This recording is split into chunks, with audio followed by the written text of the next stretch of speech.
It was morning, and the brightly colored sun shimmered above the ripples of the sea. A lonely seagull, named Jonathan, inspired from Richard Bach's narrative story, flies over the Ionian Sea.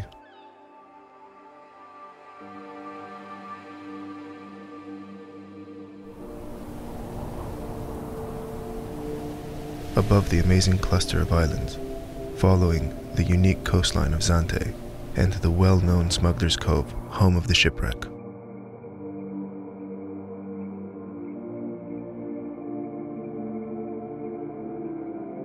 Holding his breath while flying above it, he thinks, "This is the most beautiful view in the world." A new ship, tearing through the sea, approaches the port of Zante.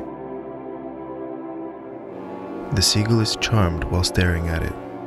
For the first time, he would be impressed by the perfection of a ship, remembering the words of the writer who had given him life. Heaven is neither the place nor the time, it's the perfection. He flies over the open-air deck and accompanies the ship till its arrival. The hatches are wide open and he finds the opportunity to get in.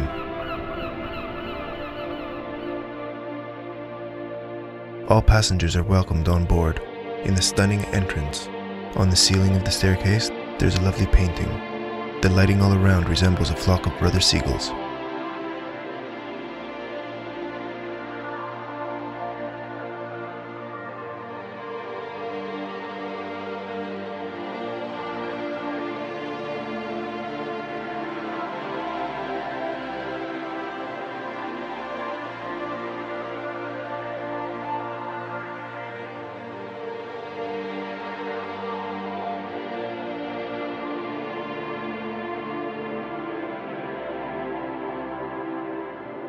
He reaches the central lobby. The wonderful shiny pebbles on the ceiling and the design of a kind-hearted wind on the floor represent the seaworthy aura and energy of this ship. He felt increasingly moved. Next to the minimal reception, he recognizes the shape of a lighthouse, a tribute to all those wonderful solitary buildings and their guardians, and he feels really touched. On the right, a comfortable seating area, and on the left, and in the center of the ship, there's a welcoming, brightly lit shop selling not only Zacynthian goods, but also books, gifts, and toys.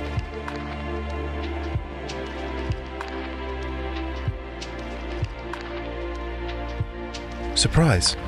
A beautiful collector's item, a yellow VW van in the center of the room. In front of him, a great double staircase, which leads to the upper deck. He prefers to go past, where he will ultimately be amazed by a new surprise, the impressive view of the port of Zάκυνθος. There's a black and white printing on the illuminated ceiling of the room, but also a representation with tiny tessere. A lovely living room, an imaginative lighting, and a wonderful view through the huge windows all along the ship from which people can admire the wonderful Ionian Sea.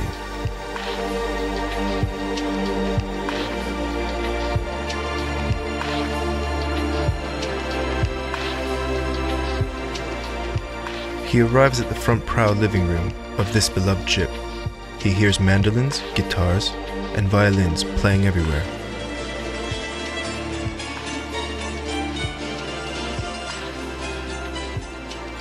And then he realizes that everything around him bursts with inner harmony.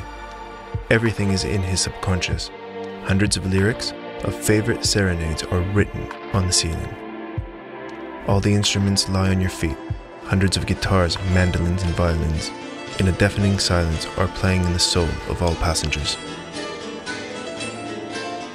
He faces a beautiful, bright glass place filled with toys. A lot later, he came back to the great central staircase.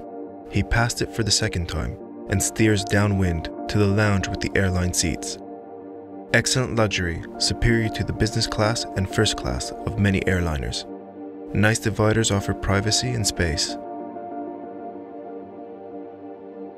He goes toward the stern of the ship, the yacht club. Maps on the ceiling of the room, nautical instruments on the carpet. Another surprise awaits him here, in the closest to stern section of the ship. The space can be only compared with an open deck on a mega yacht.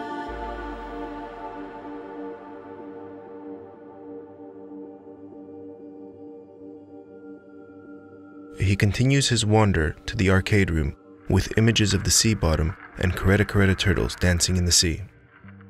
He returns to the great central staircase and ascends to the next level.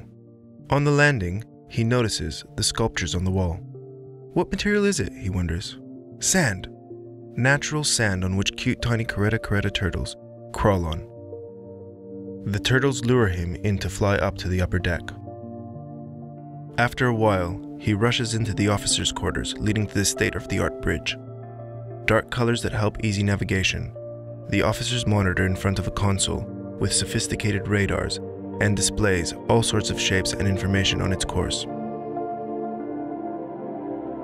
He didn't realize how he was found in the spacious garage.